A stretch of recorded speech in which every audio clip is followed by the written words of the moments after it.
Welcome to Clone Questions Live, episode 33 and a half, the PM version of Clone Questions Live, episode 33 with me, Paul, your clone coach. We are live every Friday, 5:30 Pacific Standard Time.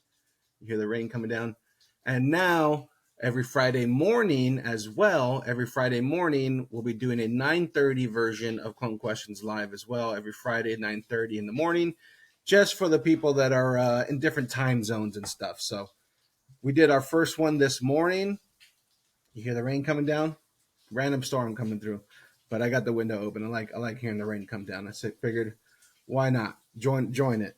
But this morning's episode was fun. It was a really cool morning episode with a cup of coffee and stuff, a nice joint, and it was some good conversations. So if you can't make the 5:30, you can check out the 9:30 a.m.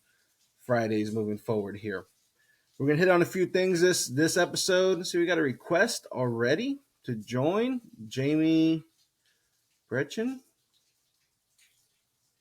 Let's see what we got here. It's always a little bit of a roll of the dice when you accept any and every request, but let's hear what they have to say. What's up, everybody? Happy Friday. And you declined there, buddy. So, happy Friday, everybody. Let me see here. Let's get our giveaway going. Pick a number 1 to 420 for your chance to win a free copy of the 14-day quick guide. For anybody that joined this morning, let me know in the chat. Anybody that joined this morning, I think El Ranchero Hippie was here this morning, and the Skittles headband was pretty good, man. I think it's exactly what I was looking for: light green, daytime smoke, get some work done, kind of shit. Pick a number from 1 to 420, and everybody that's joining, please share. Please share this live. When you join, you could share right away. I ask you to share to your followers. Just go ahead and please share it. Enter a number between 1 and 420 for your chance to win. And let us all know where you're joining from. It's always fun to hear all the different places joining from.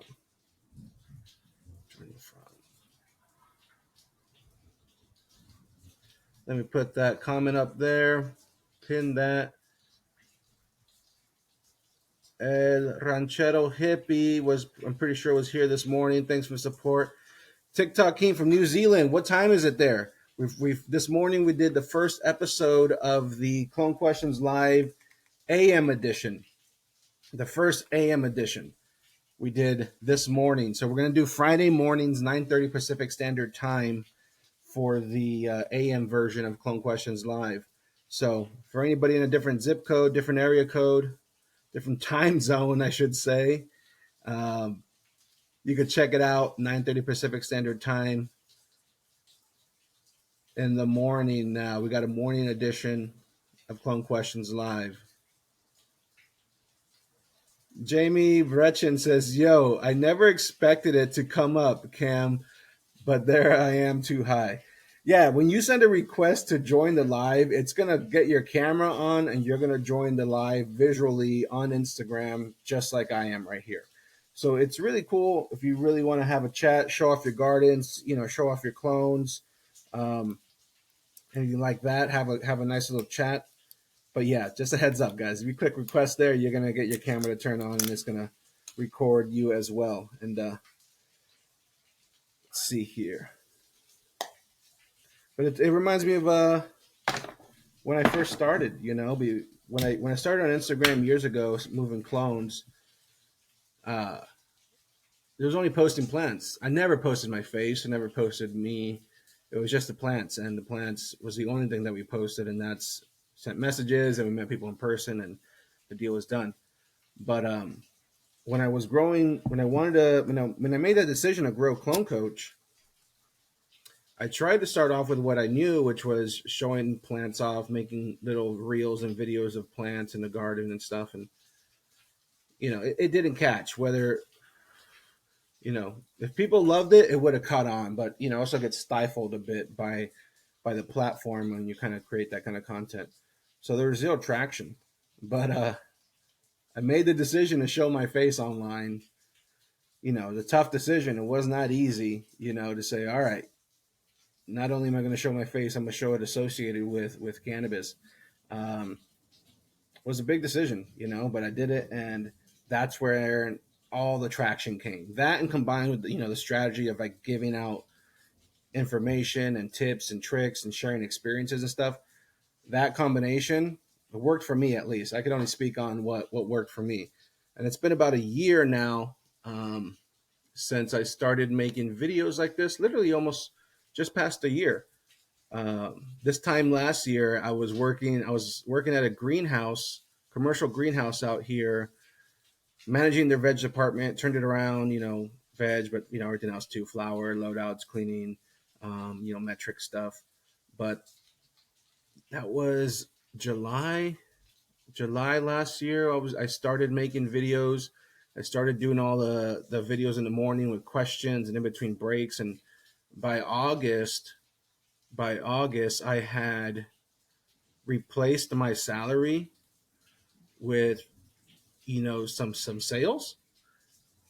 And there was just it was time for a decision, right? Do I keep doing the same thing? I know what the outcome is. I'm in corporate cannabis as a manager, and have to deal with the struggles when there's financial issues with the company and just dealing with the nonsense. And a lot of time and effort goes into being at a management level in a cultivation facility. Or the other option was to find out what helping others in a scalable form could really bring, and whether or not what I think could happen is what would actually happen. And so I made that decision, and it replaced my salary, and I said, F it, let's go. And I jumped, and I haven't looked back. It's been about a year, and here we are. I mean, follower wise, I grew from like 3,000 followers to 19,000 in a year. So 16,000 followers in a year. But not only that, man. I mean, there's nurseries that are being transformed out there, and that's the fucking real value that's come out of this journey here. But a shout out to everybody that is on the Clone Coach team, to everybody that's not on the Clone Coach team. Check out clonecoach.com. Just Google Clone Coach. You can see podcasts that I've been on, videos that I've done. You'll see clonecoach.com. There's 2 calculators now on clonecoach.com. Who knows about those 2 calculators? One of them is for if you're doing like less than 10,000 clones a month, and you just want to see how much you could save by eliminating wilting, overproduction, eliminating all the issues in your nursery. You can see how much you could save, basically how much you're wasting every month by not having your nursery game dialed in, your clone game dialed in. And the other calculator that's on there is for, if you want to have a nursery business, if you want to sell clones to your market. I've done that. I've brought a nursery to market in 2018. So my first licensed legal metric clones in December of 2018,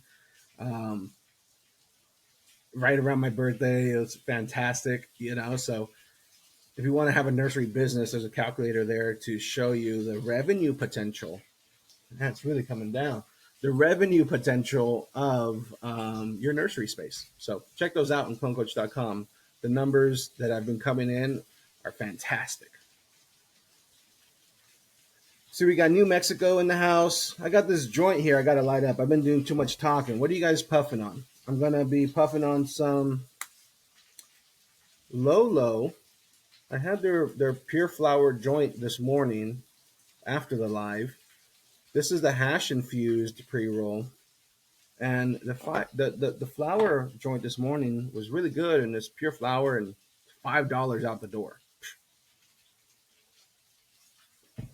for a gram joint. So we'll see how this hash one goes. Cheers. Happy Friday.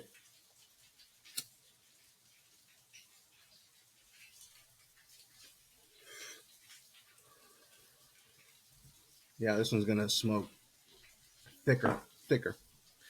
We got the UK in the house. Metaphilicism says, when can we ask questions? Whenever you want. Throw them in the chat.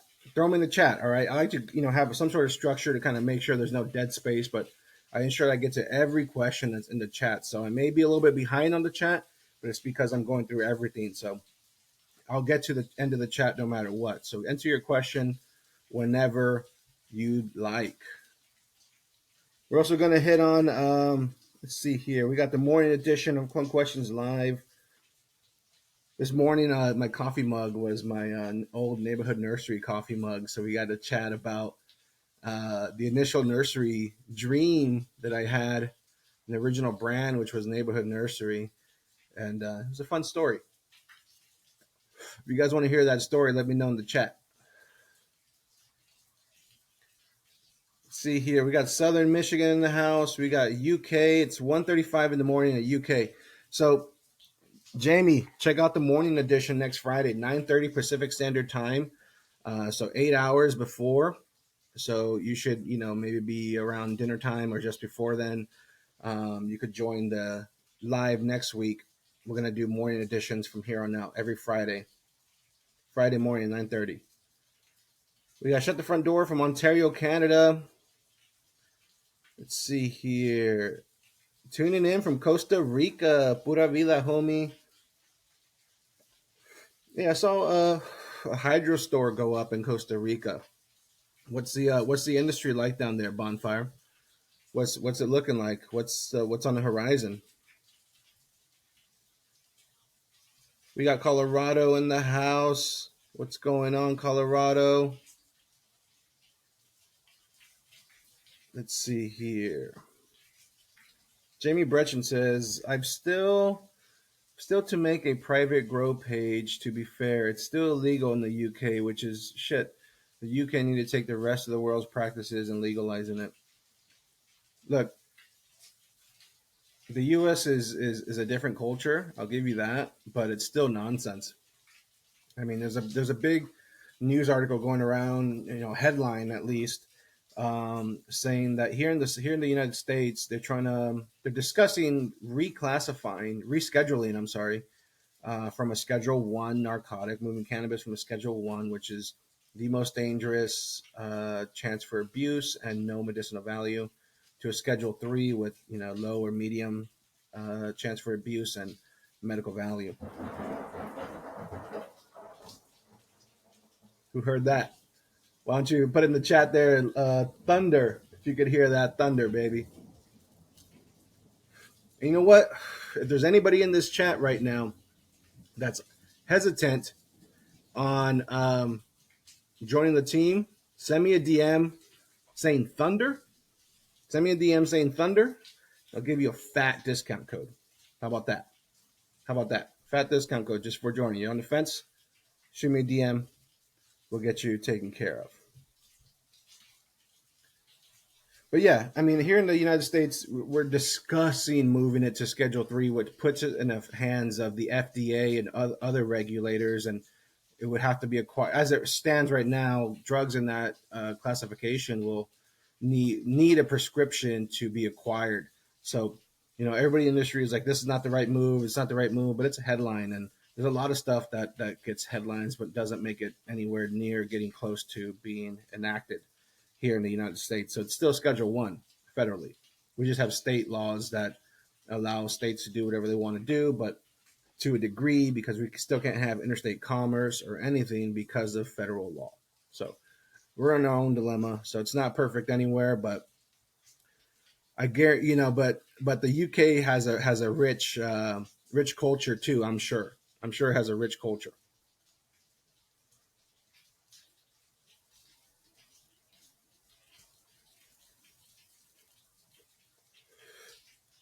Let's see here. Michigan Exotic Frenchie says, what makes clones rot / get slime in the Easy Cloner? It's a good question. Clones will rot for essentially pathogen and or, poor environmental, poor parameters that will cause that.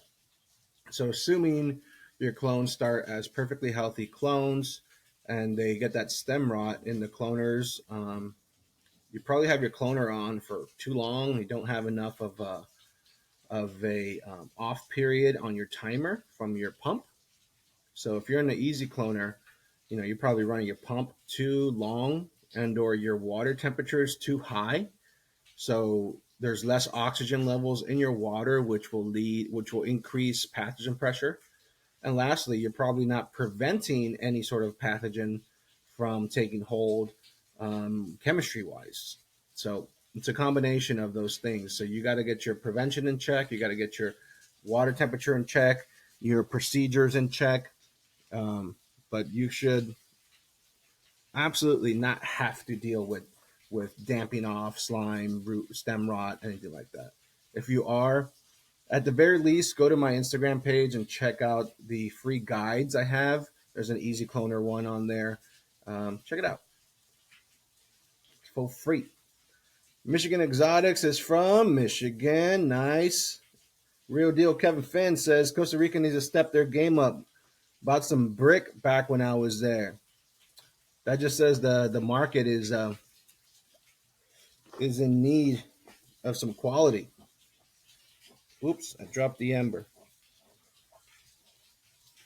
Oh, what the hell? What the fuck? You see this like big gap in the joint there? Yo, low lows. What's up with that?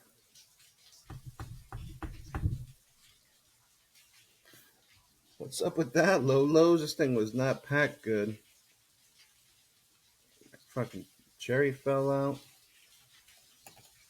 So fucking big ass gap. I'm gonna burn all this off.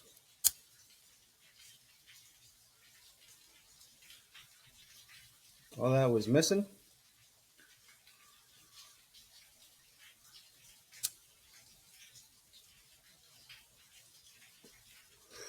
All fixed. Well, yeah, guys, you gotta step up your game, Costa Rica. Let's get that fire going down there. It all starts with healthy clones.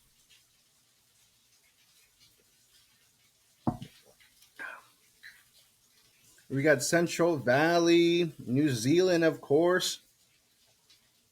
Prohibition. Yep. That's unfortunate. Bonfire CBD says Roots Organics, awesome dude. Still a little murky down there for sure, but we getting there slowly but moving. What's missing? Is it? I mean, what's missing?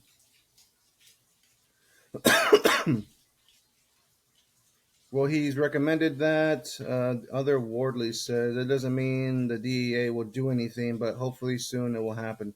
Yep, as far as legalization goes. Bonfire says, "Yo, you can't get good stuff out here if you don't know anybody." Yeah, that's true too. The greenhouse seeds are from UK. He's the king. Yep, the king of cannabis. SD bullies. What's going on? Hemp and less than 21 THC plants are allowed, but just under license. 21% THC is the limit for flower. Interesting. That reminds me, Bonfire CBD. This morning, I was ranting a little bit, and I kind of came up with a brand idea because we're talking about old school genetics: Trainwreck, White Widow, White Rhino, AK-47, Super Silver Haze, Cat Piss, all Hindu Kush, Snow Cap, God's Gift, all those train. I already said Trainwreck, Headband, all those old school strains or 2000s strains, and have a brand called 2000s, and just grow nothing but those old school genetics that will test under 21% THC, but are fire. And it's the stuff that will like really hit that nostalgic part of your smoker's heart. And it would get me if there's quality indoor grown old school genetics and that's the brand, and that's what they're putting out. Fucking A, I'll be picking some of that up. So anybody wants an idea for a brand, for a flower brand, there you go. Let's see, we got finally Sky says tapping in from the IE in the Empire. Clone Coach, you the GOAT. Thank you. I appreciate that. Goats in the chat, says Kevin. Kevin Finn. High Time Grows says, down to send a South African homie a clone or seeds so we can make new genetics. You want seeds? There's a million seed banks online. So order some seeds, man. When I was in high school, back in the mid 2000s, I ordered seeds off a European seed bank and had them shipped to my parents' house. And that's like the story of Wonder Woman, which is like the first genetic that I brought in when I created my first garden that started the nursery.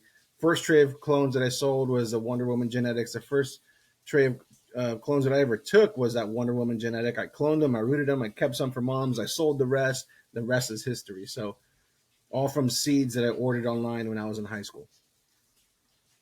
So just order some seeds, man. And there's a lot of people out on Instagram that are down to send clones, but to South Africa, I don't think so. Skunk, yep. Don't forget the skunk, says Kevin Finn. For the old school super skunk, something like that. That's the 2000s brand. What do you guys think of that? See, we got the Bonfire CBD says the Ministry of Health has to give us green light on selling flower as finished product. They're just letting oils and stuff like that go to the market. It's funny how they would let the perishables sit around and the non-perishables go to market first. That doesn't make sense.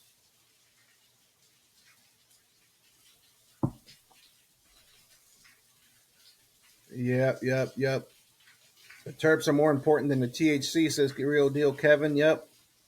Interesting concept, says Bonfire. Don't forget the cheese, says High Time Grows. The cheese, the big Buddha cheese. Rest in peace, right? Big Buddha cheese, the UK cheese.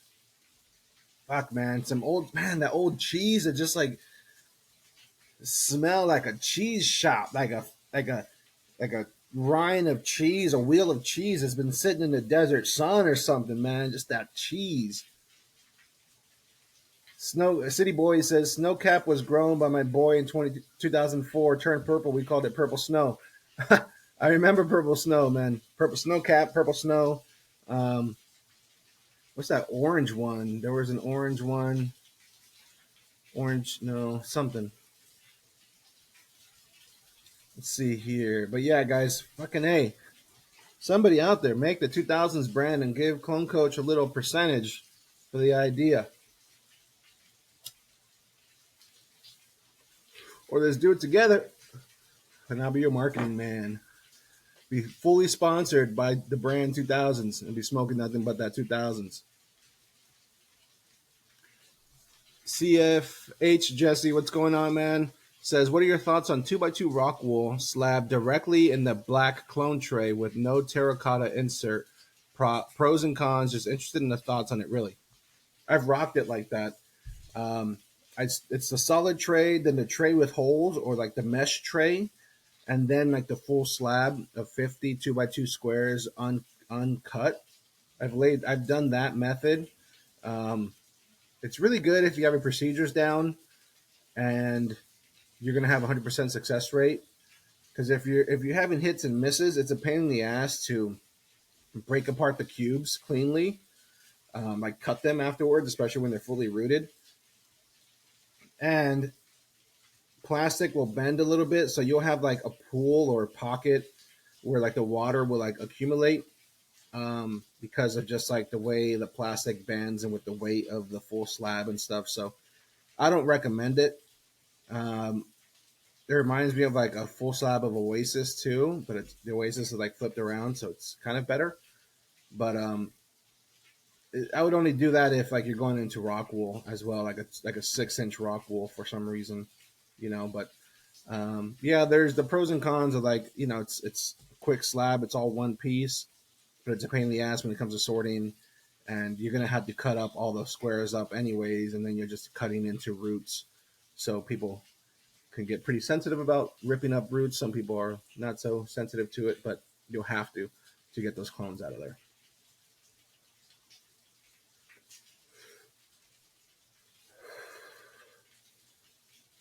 Let's see here.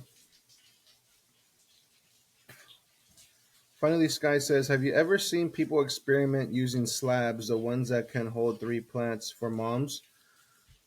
Not the slabs, but rock wool cubes for sure. For sure, for sure. Yeah, the cheese smells like dirty feet. Orange Crush, City Boys. Yeah, Orange Crush. Orange Crush. That's what I was thinking. Orange something, man. I remember that shit. Just orange hairs everywhere. Do you think that was some Paclo packs that just gave you crazy orange hairs and they're like little hard golf balls? I mean, there's Paclo packs flying around everywhere, and we just were not educated enough to spot it. But I'm sure some of those, man, it's horrible to think back and some of the shit that was going around. Yeah, Bonfire says it's a shit show, but hey, someone has to try for the industry, right? Yep, we all got to do our part, man. We're gonna be happy we did. 5 years from now, 10 years from now, when things eventually change, we're gonna be happy that we stayed true.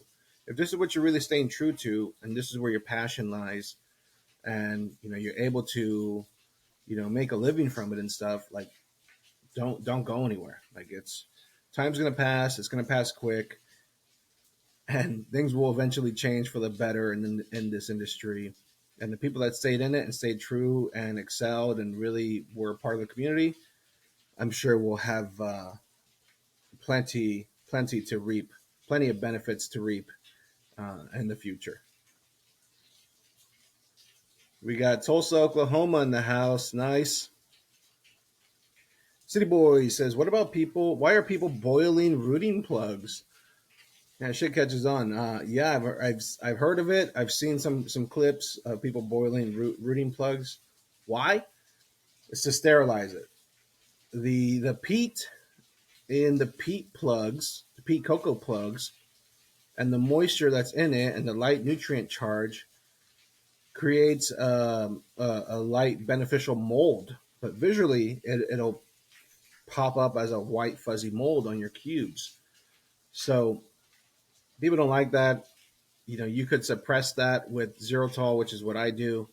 Xylitol mist and stuff on the tops of your cubes when you're spraying your plants, and it keeps everything at bay.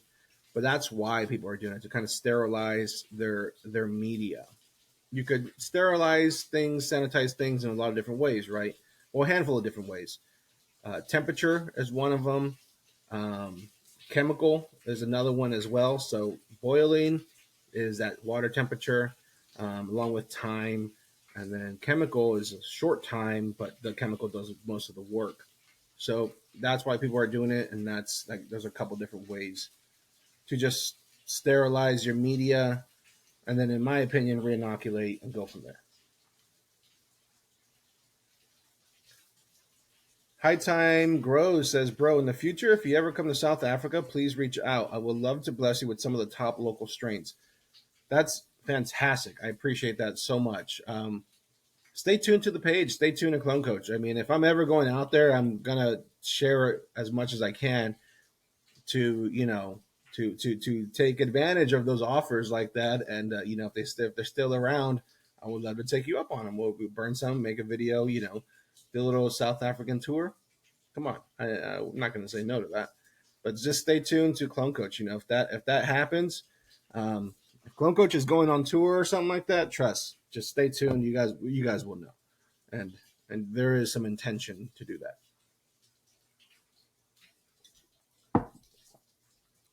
Real Kevin Finn says 98 Bubba. I remember that 98 Bubba.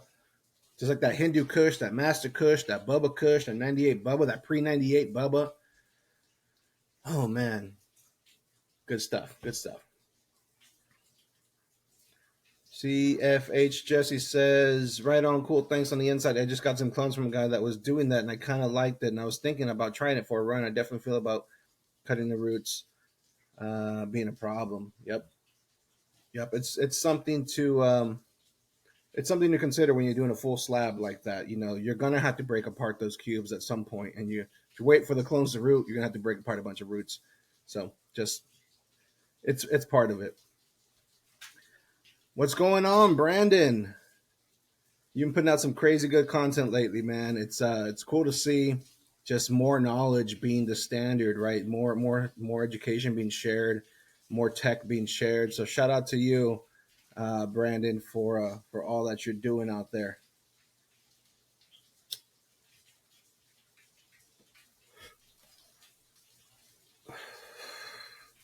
Let's see here. Afghani. Ooh, Afghani. Sensi Star. Sensi Star be fantastic.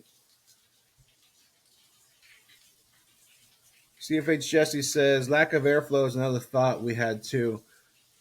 Mm, yeah, I mean, you're going to have more moisture in your tray and dome with the full slab, a fully saturated full slab with no airspace there. So you're going to have more moisture to deal with. But yeah, try it if you want to just see for yourself. Be aware of some of the things you may have come across and see if it's for you. I did it for a while, but I didn't continue to do it. That's for sure. Um, you save time in the prep because you're not breaking apart the cubes to put into each cell during your prep step. But save a little hair, save a little here, gain a little there. That's kind of all of it. Y'all hear the rain? It's a random storm coming through. I got the window open. We got the Durban. Yeah, you come. Yep. The Durban poison. The Durban poison. We got Runcy Flowers from Ann Arbor, Michigan. Hell yeah. Yeah, High Time Grows says, anytime, bro. It's all about the love of cannabis, bro. It's 3 a.m. in Cape Town, so I'll be out. Show some love back. Yo, High Times Grows. Have a blessed day, night. Join next Friday in the morning, my morning, 9:30 Pacific Standard Time, so 8 hours earlier. All right, you could join the morning edition. So you could join at what would that be? Evening time, 7 o'clock.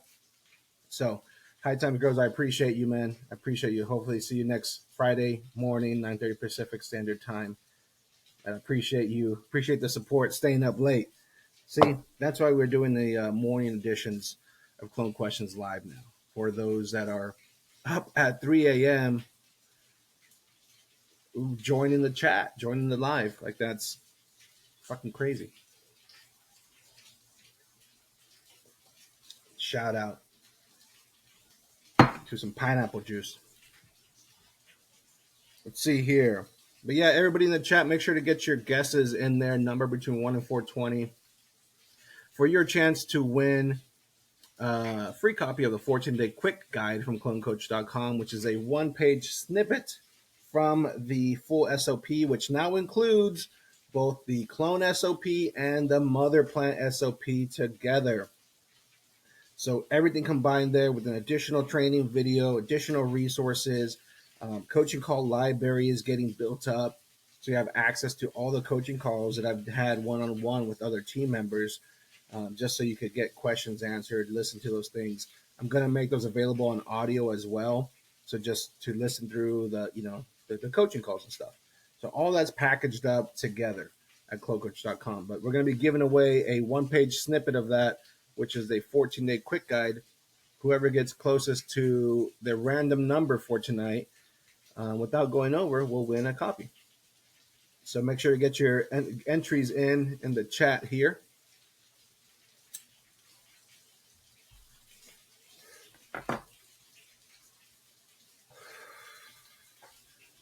Let's see here.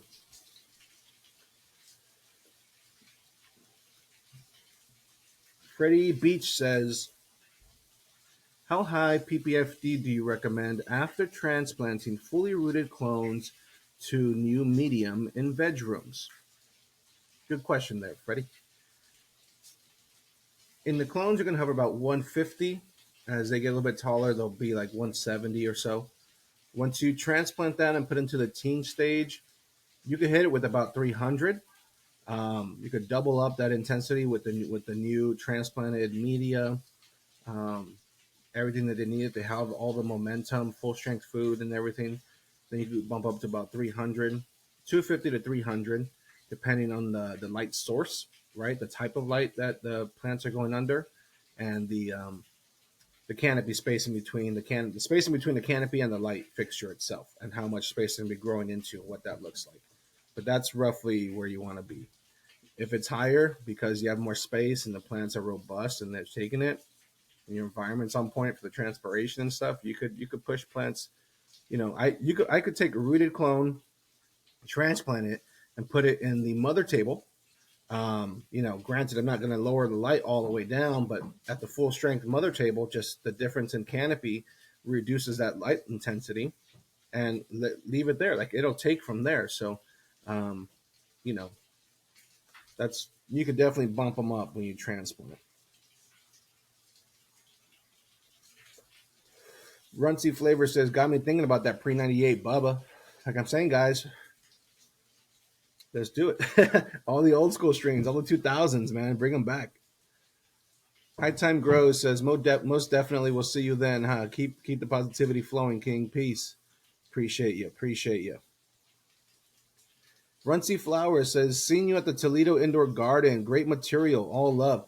Dude, you were there? Runcy Flowers, you were there? I was nervous as shit doing that workshop, man.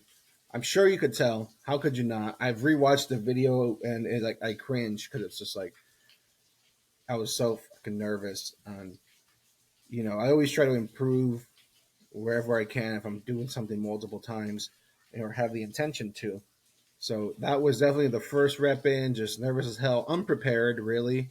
Um, no idea how to like structure how I should have structured the workshop and the lecture and the Q&A and what materials to prepare. Um, so the lack of preparedness really showed to me and to myself. So yeah, it was fun. I got to do it again. But I was nervous as hell, Renty Flowers. But that's awesome that you were there. Shout out to you.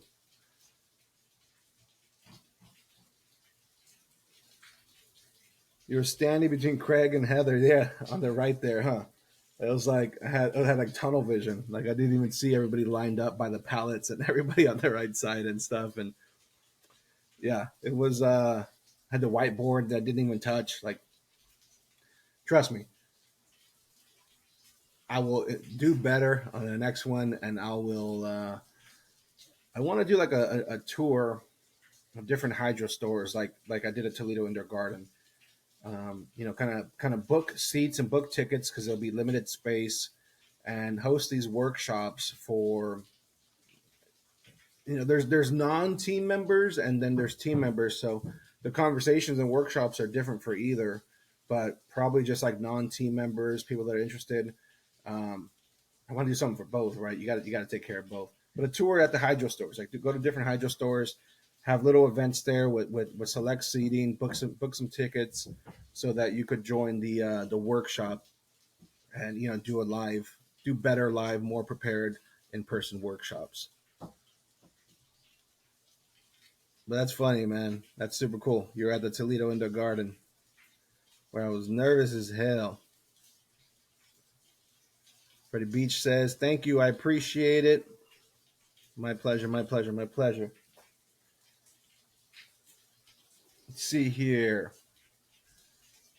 Man, the rain's coming down. We had the. I'm sure it's nice and noisy in the background, but hey, it's all right. This morning, we're also talking about like starting a nursery business, and someone asked, well, I don't have a network of people to sell clones to. Like you're like telling me I could sell clones, or I can make X amount of clones in one mother light or two mother lights or a spare room and replace my salary, but I don't have anybody to sell to.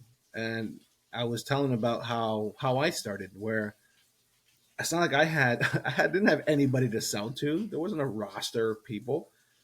I started the garden, cloned my first tray, rooted them, kept some plants from mother plants, and I called every single dispensary to me at the time.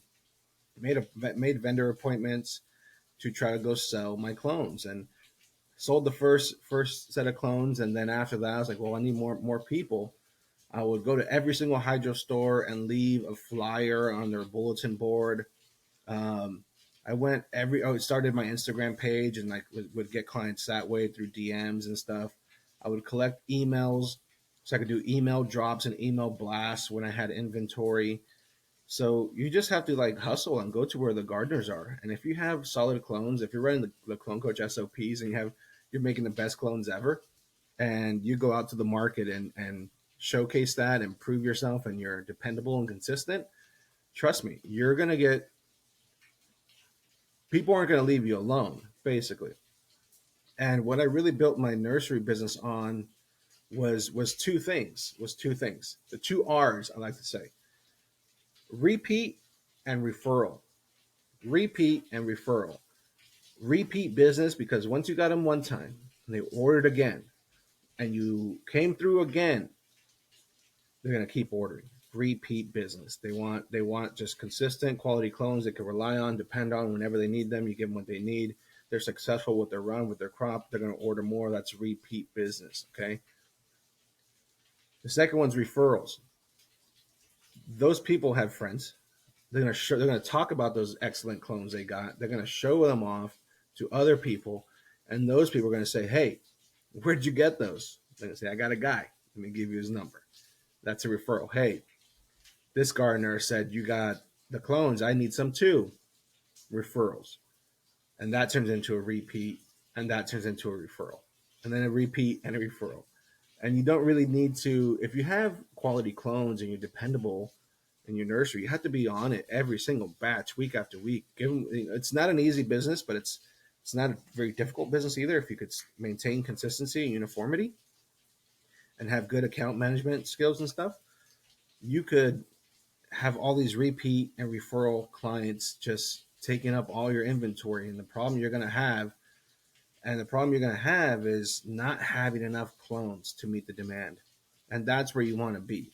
You never want to have more supply than there is demand. You always want to have more demand than you do supply. So you have quality clones, you're going to be limited supply. They're going to be selling out. They're going to be pre-sold. They're going to be sold before you make them. That's what you want in a nursery business. So, they're asking about how to build a roster. You got to hustle, and you have one or two, no more than two shots to prove yourself to a cultivator that you could provide them with quality clones. You come through the first time and the second time, they're locked. That's it. They're locked in. So you want to learn how to do that. That's one of the solutions I'm providing in the $1 Million Nursery 90-day coaching program that's coming out soon. Keep a lookout for that. If you want to check out more information, run a little calculator, go to clonecoach.com and click $1 Million Nursery. But that's where part of the solutions of how to run a business, how to run a nursery business successfully.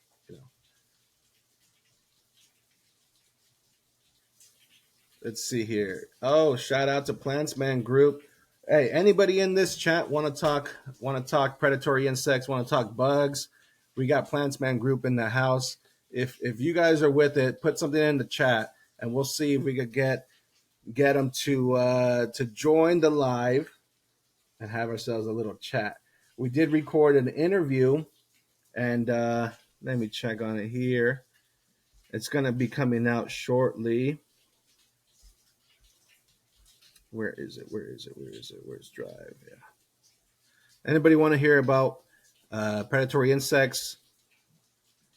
Coach Media.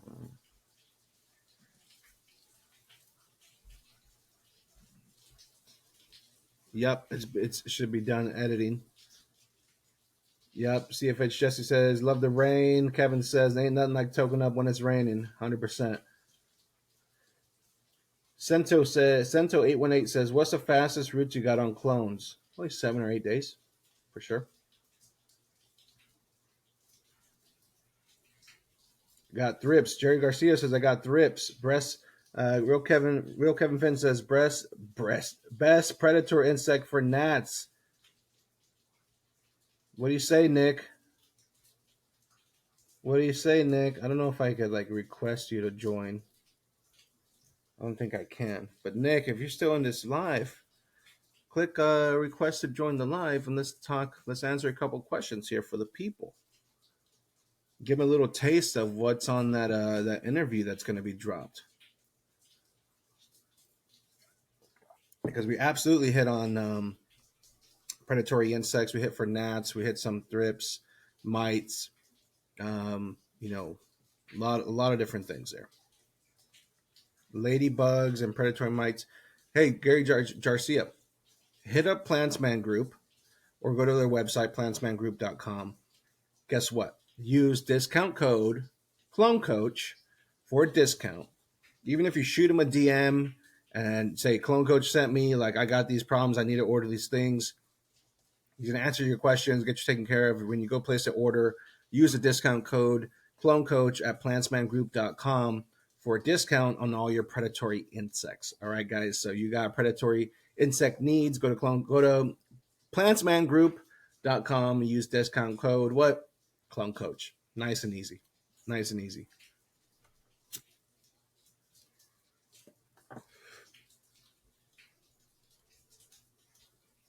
Oh, Plantsman, maybe you're busy. Maybe you're busy.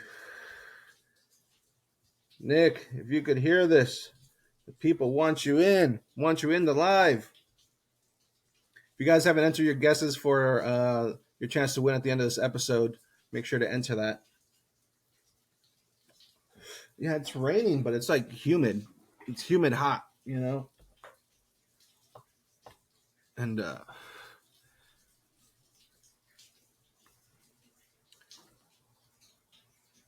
yeah, Nick, you want to join the live? Oh, rolling a joint, be in 3 minutes. Boom, people, share this live right now. Everybody in here, click share and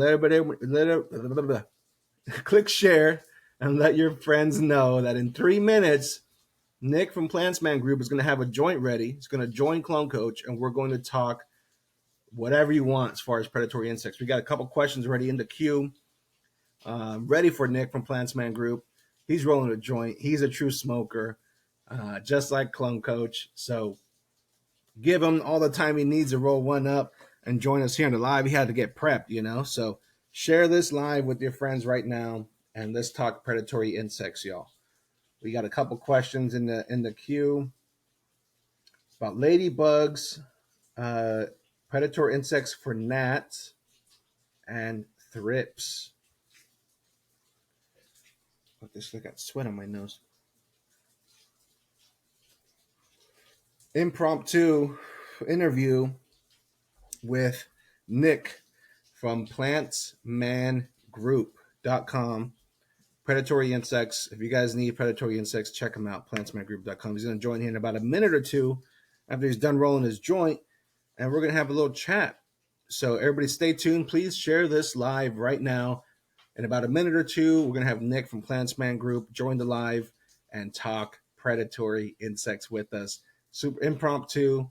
Wasn't scheduled, wasn't planned, but that's what's, you got to do with the Clone Questions live sometimes. So share this live. Everybody joining, share this live. We got Nick from Plantsman Group joining us. In the next minute or so, we got Nick from Plantsman Group joining us. Please share this live. Everybody in here, share this live. If you share this live, you get a nice thank you from me.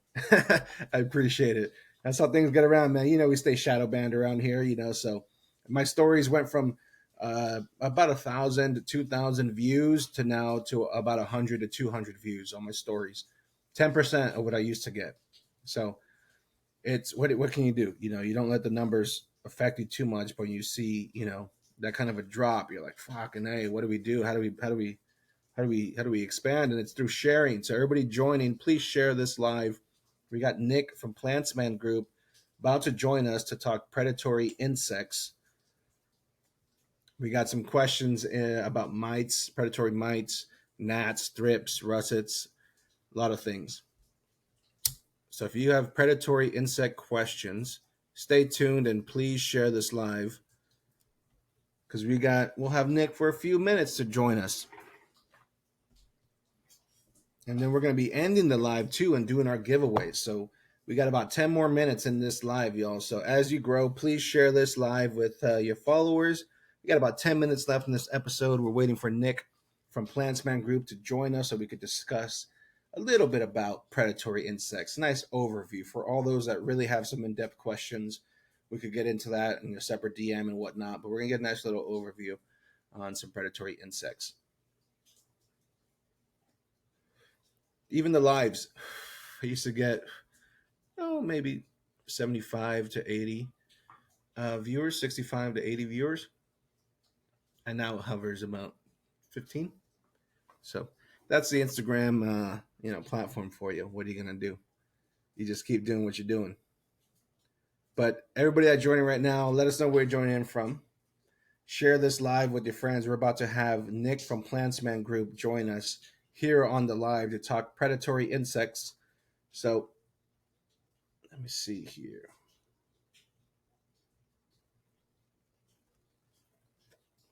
We'll get a quick lowdown on predatory insects from Nick at the Plantsman Group. Samson, all the way from Oakland. How's things out there? Oakland ain't easy, man. Oakland could be tough. We got Jersey. We're about to have Nick from Plantsman Group join us to talk predatory insects. So if you guys are interested in that, stay tuned. It's going to be a quick snippet here. Stay tuned for a little predatory insect talk here on the live. Yeah, it's rough out there. We got Jersey in the house with Build with G. We're wrapping up to the end of this episode of Clone Questions Live, episode 33. If you guys didn't know, we're going to start doing morning editions of Clone Questions Live, 9:30 Pacific Standard Time, 9:30 a.m. Pacific Standard Time in the morning. So, all right. The wait is over.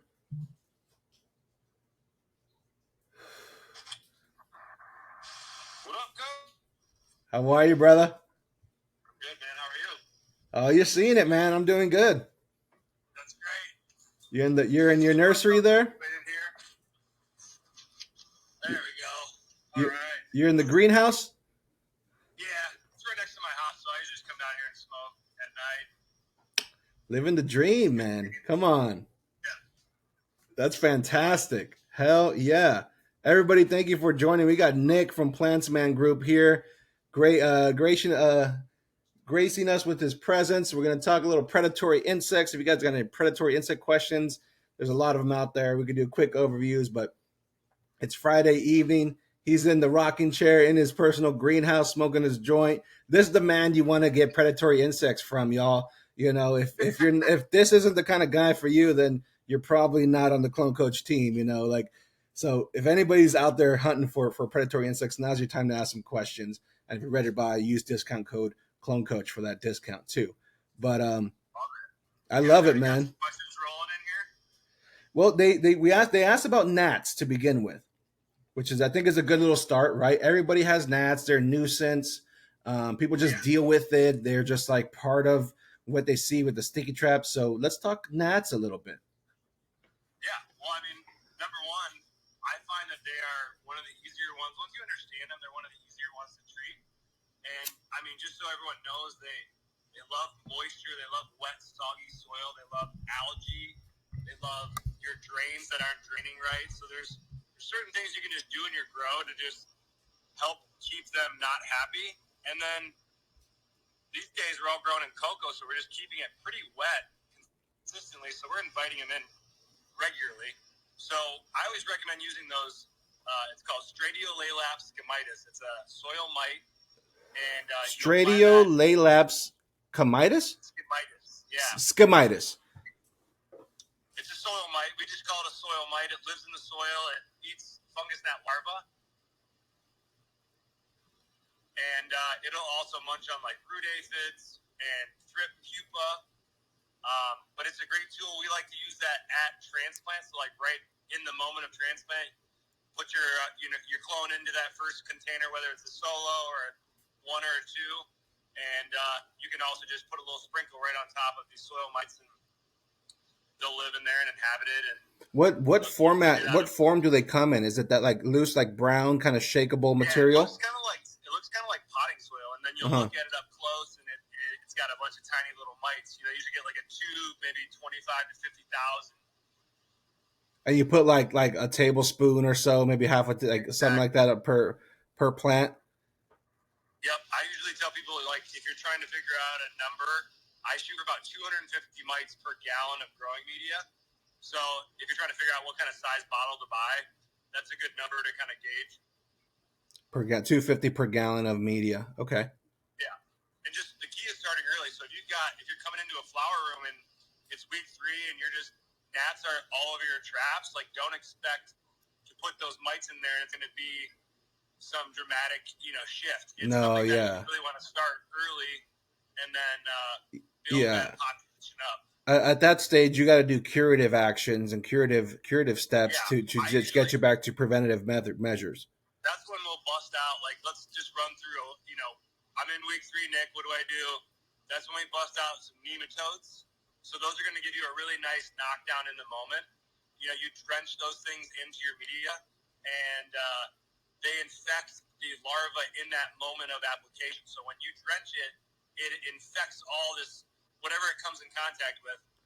And beyond that, it doesn't really do shit. So you want to do it regularly. If you're battling with nematodes, you'll do it weekly or bi-weekly just to get ahead. But another tool is the rove beetle. Those are a little bigger. And I really use those as a last resort because they're a little clunkier, they're bigger, they can stick around. They can kind of be, if you use them in flower, they can get stuck in the flowers. So I avoid them unless it's like a really big problem. I've used the rove beetles for mother plants, and like those are like long black, like long black things just like burrow and just go into the crevices and come out, and like they're easy to spot. Yep, exactly. Yeah, those are interesting. The ones I like to do in the sachets, the Swerskis. Yep. The Swerskis. All your your foliar mites. So they're gonna attack the thrips, the mites, the russets. We sell a bunch of different ones that you'll find in the sachet form, but those are really targeting the foliar pests versus the soil pests. So, what about the identification? What are some tips and tricks you could share so people could better identify a predatory insect versus a harmful insect? I mean, the benefit of cannabis is we kind of have a pretty narrow group of pests that we generally see. And, the predatory mites that you're going to see compared to like a spider mite are going to generally move a lot faster. And, for instance, just a spider mite will have kind of these 2 little black spots on it that all of our predatory mites won't have. They're going to be more like translucent, but they're running around really fast. Mm-hmm. They're a little smaller. Once you see them side by side, it's like a very noticeable difference. But the key, I think, for everyone is getting to know your pests and what they look like and what to expect damage-wise, so you can kind of stay ahead of it, so you're not, guessing. But luckily, it's like thrips, fungus gnats, spider mites are kind of my top 3 pain points for most people. And yeah, somebody mentioned thrips earlier as well. Yep, I mean they're like an annoying little brother that just doesn't want to go away. and after really thrips, we got aphids and ants. Okay. So yeah, thrips, aphids, ants. So thrips, they're fairly easy if you start early. And for me, I usually will rely on Swirsky mites. Those are ones you can get in that sachet. And then I also use that Stradiolaelaps schemitis, the one that lives in the soil, because thrips actually have a stage of their life that's lived in the soil where they pupate. So a lot of people kind of forget that and they'll miss that stage. So you're kind of always missing this group. This is so part of the life cycle, really. Yep. So if you got bad thrips, then I'll bring out some of the pirate bugs, the aureus, because they like the big thrips, the adult thrips. Whereas Swirsky can't really eat. Right. They're a fraction of the size. They like those larval small thrips. So, if I'm really battling something, I'm going to bust out all 3 of those and, try to stick on a 3-week cycle, release, maybe 5 days before my next release, I'll spray heavy and then I'll release. Mm-hmm. And, you keep ahead of it. And you said for the thrips and aphids would be the pirate bugs on the heavier side? Pirate bugs do eat aphids. Aphids are a little bit trickier, and personally, like I run a greenhouse. I'm in a greenhouse, so like it's hard to. I never can get rid of them, but I've learned to stay ahead of them, and so that's the key with beneficials is knowing what's coming and like planning ahead. And every spring I know I'm going to get an influx of aphids, and so I'll bring in this fucking arsenal of all different things. And indoor cannabis, it's like I usually bust out lacewings. That's my number one go-to. It's a clean option. If things get bad, I'll start bringing out the parasitic wasps. These are little small, tiny, they look like fruit flies, but they lay their eggs inside the living aphid, and those eggs will grow and hatch and kill the aphid from the inside out. And so they're then get more hunters to lay more exponential growth. Yeah.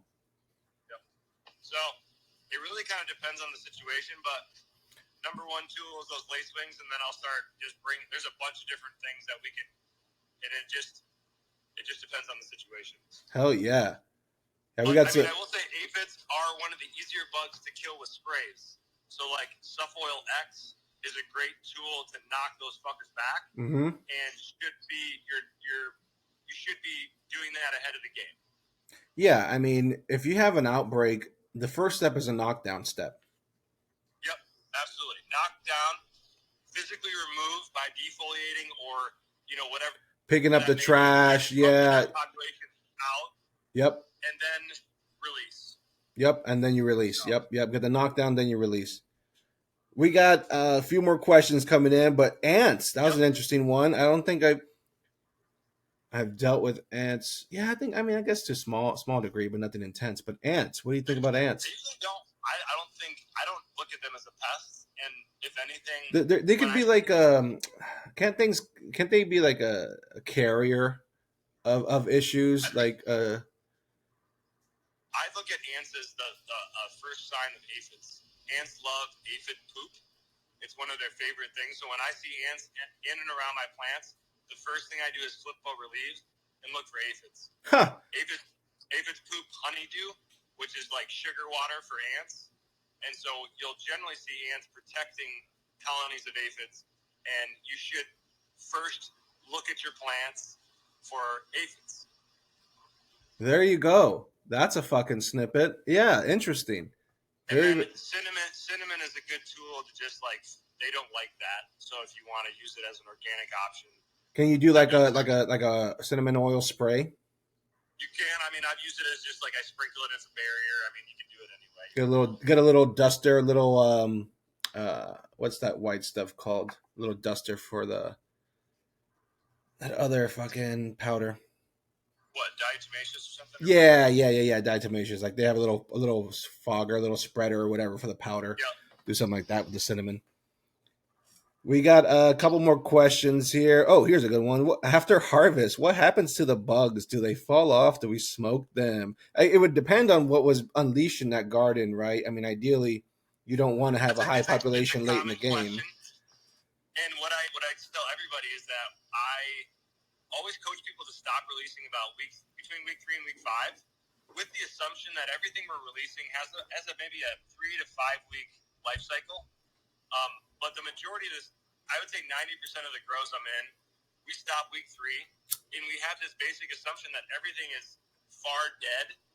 And I've never in my years had anybody have a noticeable thing, or failed a test, or said, I found bugs, bugs on my plants, So I think it's a common question, and just based on having done it for so long, we don't see them, and we're using pretty small quantities, and so yeah. But the emphasis I heard was the timing, right? You don't want to release past week 3 something that's going to have a 5-week lifespan.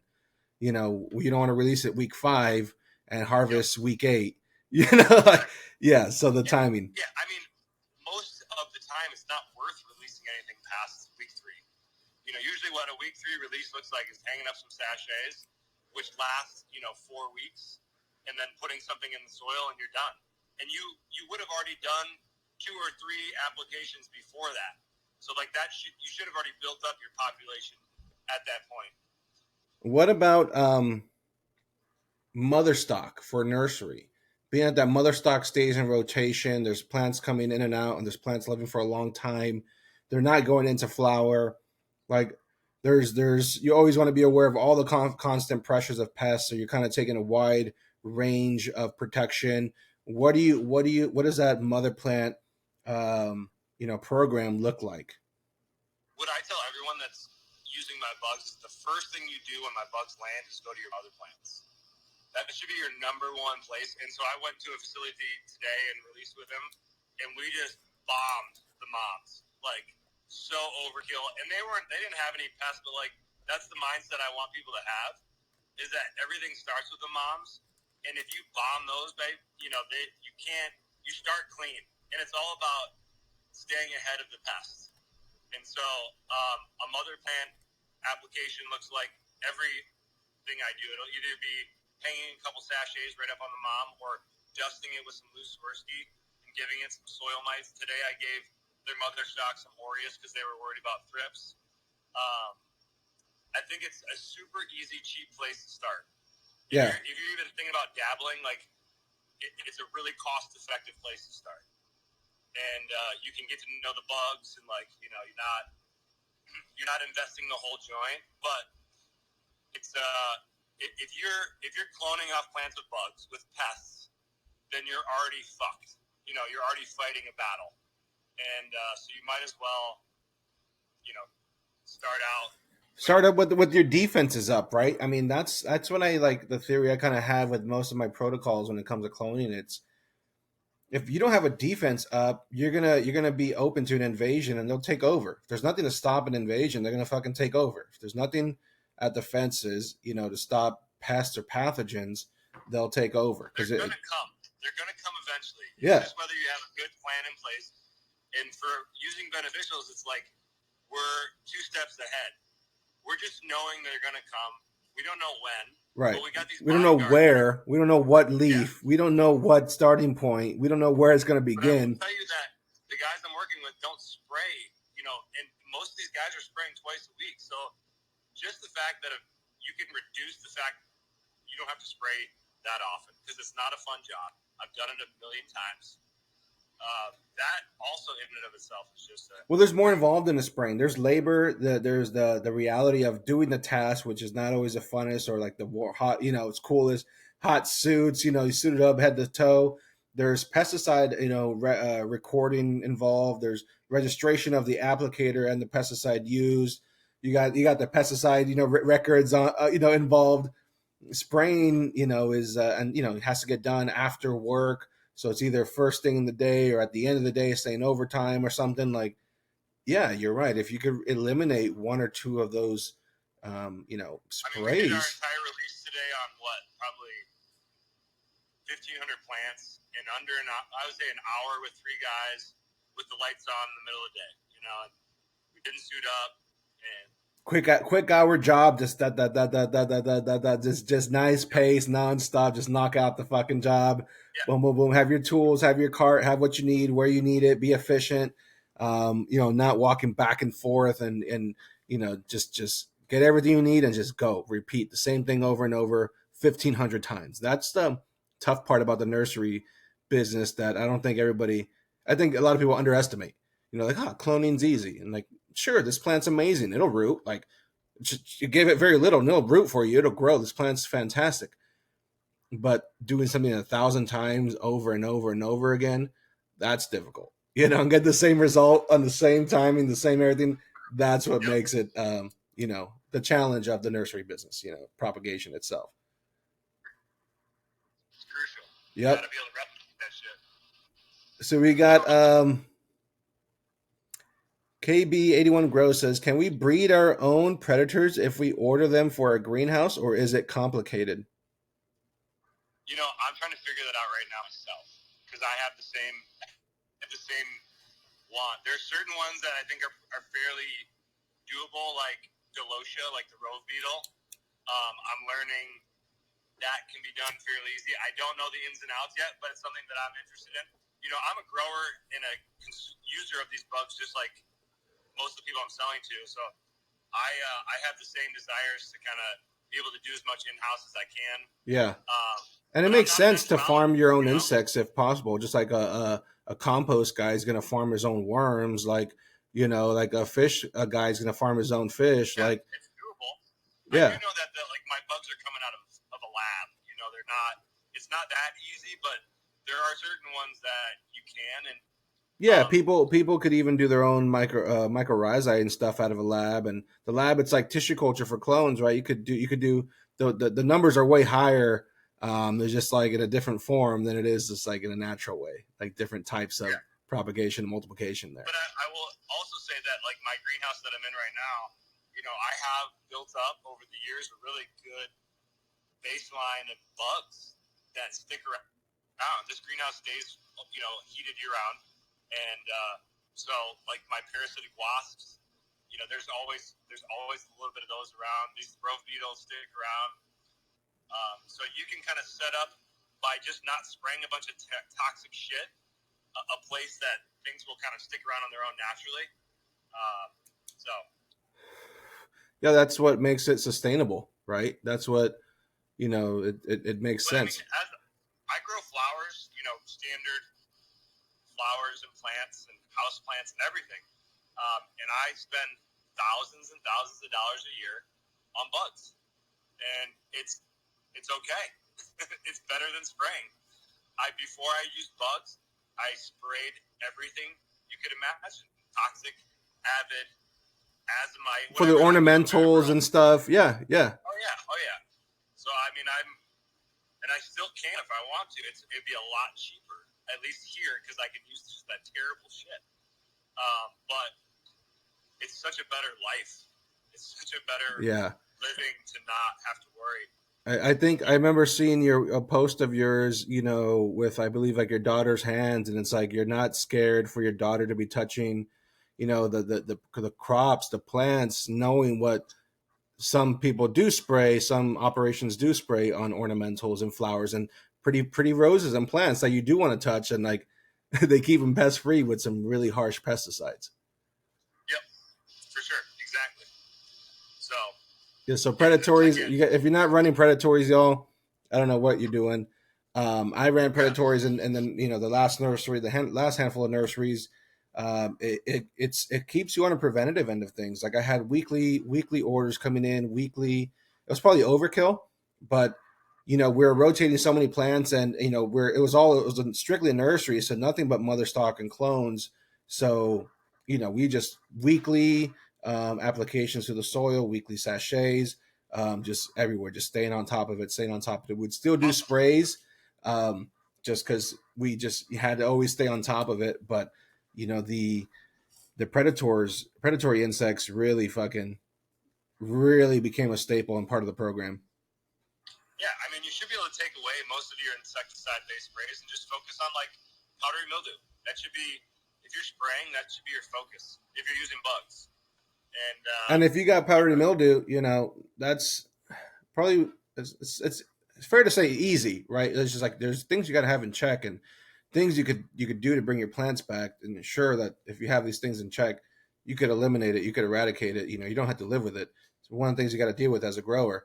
But yeah, you're right. It's like keep the pest portion of it covered with an active army of predatory insects, and the pathogen portion of it with the chemical applications of foliar sprays, right? And reduce your labor in the foliar applications for pests, and be more effective with your chemistry and your labor and your applications for your pathogens.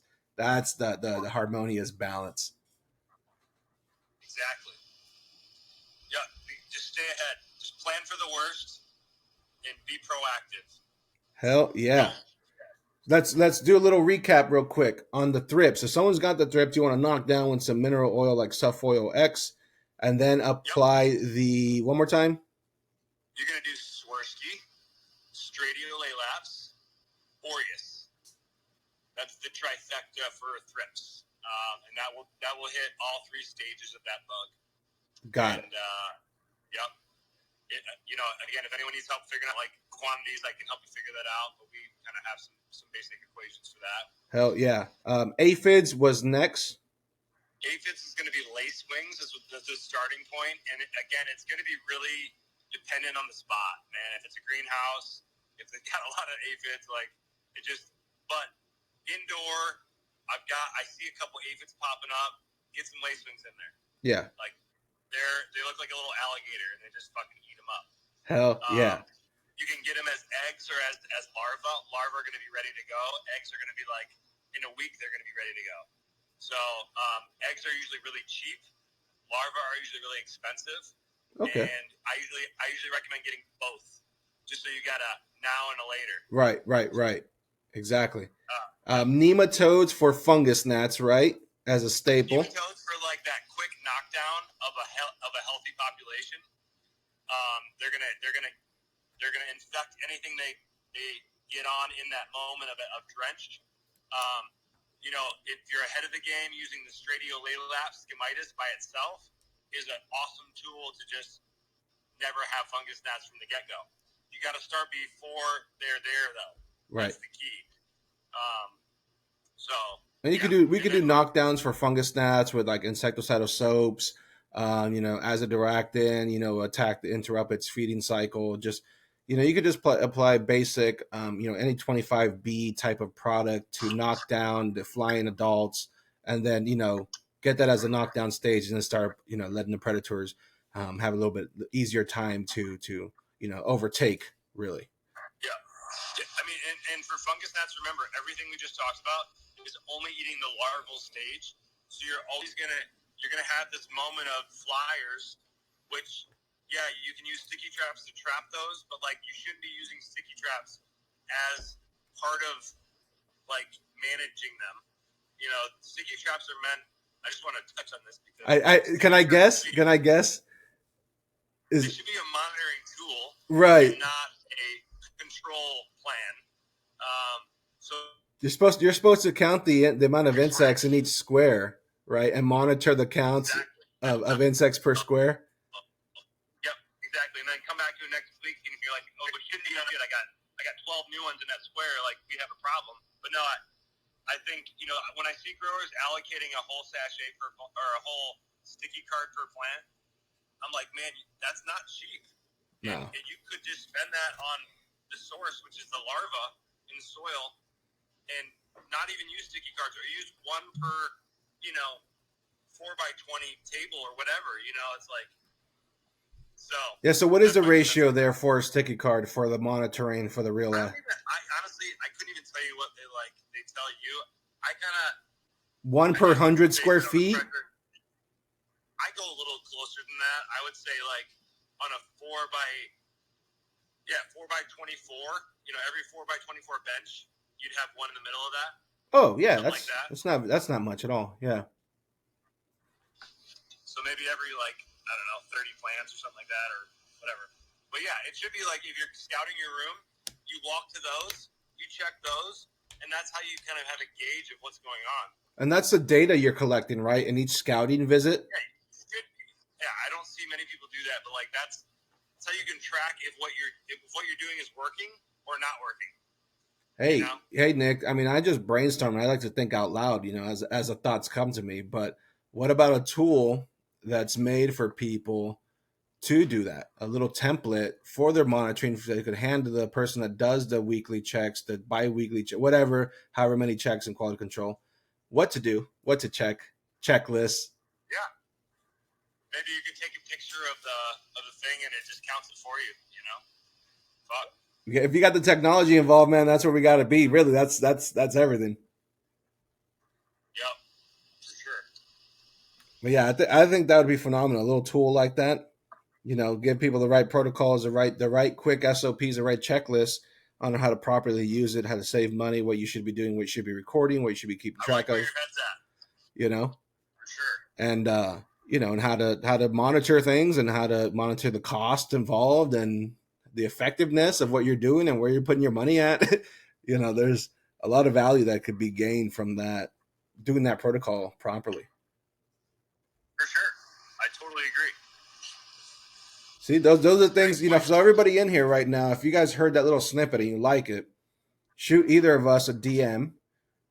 Tell us you heard it and like that idea of that tool, and we'll have a handful of testers to help build it out and see what's going to work for you guys, and be first in line for anything that comes behind that as well. I like it. Got some testers in here. Reward the people for joining us this Friday night. Quick impromptu. I appreciate Like I saw you join. It's like, dude, yeah, try to get them really joined. Yeah, this is my first live, so it's good. I'm gonna try to do them as well, and you fooled me.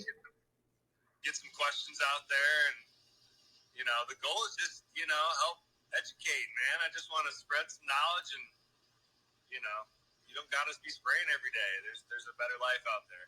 Well, I'm doing morning editions and evening editions now of Clone Questions Live every Friday. So 9:30 in the morning and then 5:30 in the evening.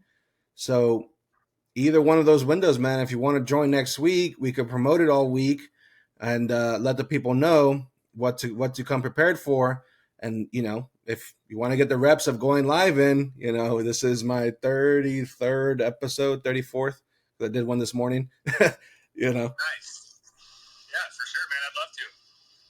Well, Sounds awesome. You guys heard it. You guys heard it. Stay tuned for next week, either the morning or the evening edition.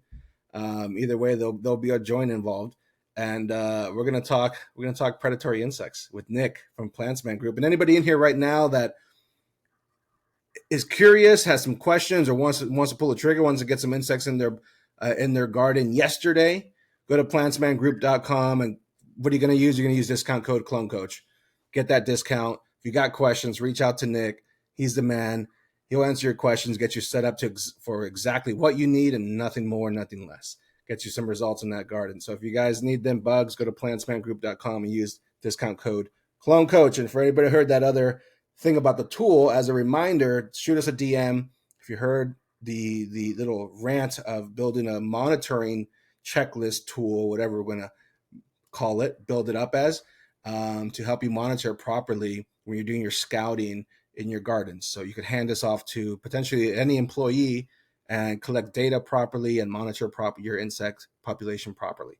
So if you guys heard that, shoot us a DM as a reminder. You'll be first in line for that, as it comes from idea to, reality. Awesome. I love it. Hell yeah, guys. Well, Nick, I appreciate you, man. I'm going to do this giveaway and wrap up the episode here. You have a great rest of your night, bud. You too, man. Have a good night. Catch you next week. Yep. All right. See, a nice little surprise for this episode of Clone Questions Live. Now we're going to do our giveaway. We are a little bit over our normal time, but that's okay, right? That's okay, right?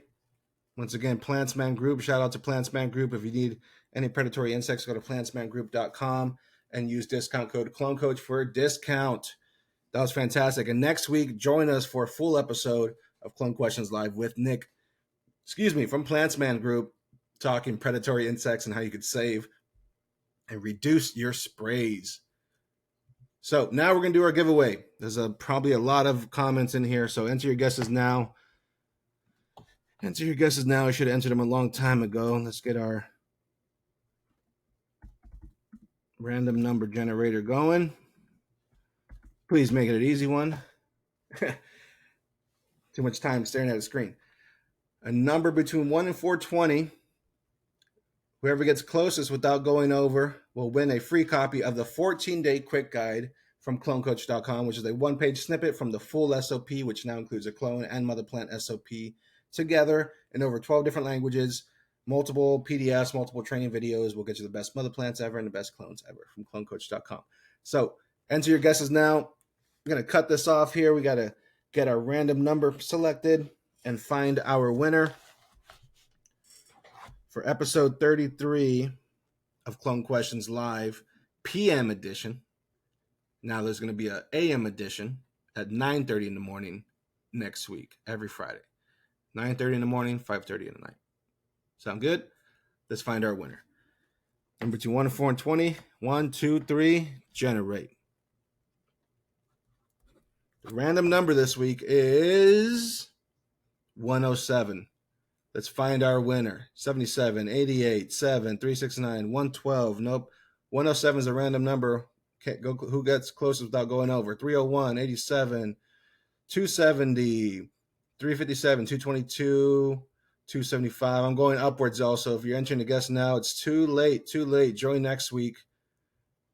112, no, 170. The random number is 107 this week. 79, 245. Someone's got to be at least at 100. Let's see here. 107 is a random number. Let's find our winner. Scrolling upwards through the chat. 112, a few 112s. Remember that one band, 112 from back in the day, R&B? 389, 320, 270, 135. Oh, let's see where I'm at. Boom, boom, boom. More guesses. Come on, the random numbers. 107 this week. Who's getting closest without going over? 77. 77. Come on, 59, 369, 234. The random number is 107, y'all. Who's going to get closest without going over and join the Clone Coach team for free? 187, 88. Nope. Scrolling upwards through the chat. So if you're entering your guess now, you're too late. Too late. 137. Nope. Nope. The random number is 107. Scrolling through the chat. 42. Nope. Come on. 420. Not this time. 234. 288. 135. 227. 12, that's the time. 1230. 317. 402, 299, 72, 369, 117, 13, 235. Come on, 107 is a random number. I think no one hit like, all right. It's going to be someone like in the 70s or 72. God, musty. Closer so far. 107 is a random number. I got to go down because no one got like 100 or 99 or anything like that. So all the ones that are like 60s or 70s or I don't even know if I saw any 80s or 90s will be closest without going over. But let's see here. Let me go back to the chat. 137, 11. Let's see here. 72 is an elite. 88, okay. 88 from Slick.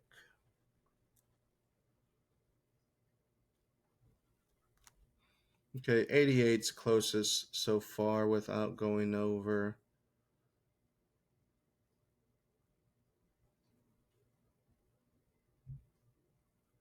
'88's closest to 107 so far. 59, nope.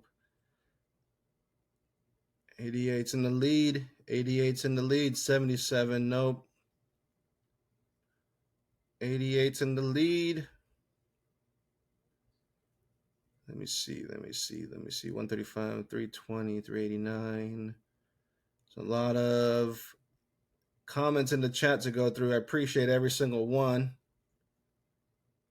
85, nope, close.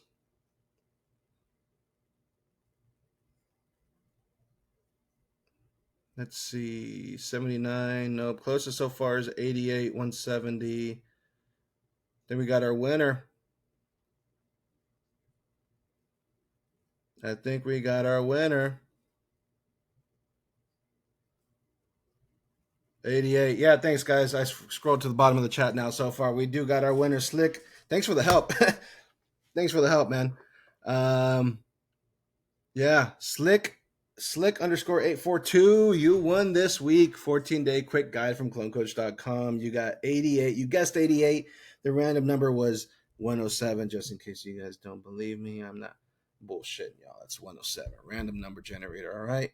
107. Congratulations to Slick 842 for winning this week. Clone Questions Live, episode 33, the evening edition. To everybody that didn't win, thank you for playing. You could join next week. Same thing, same game, same giveaway. Guess a number. Share this profile. Share this live with a friend, with your followers, with all your friends, anybody in the community. It'd really help out. I appreciate everybody out there. This is going to do it for episode 33 of Clone Questions.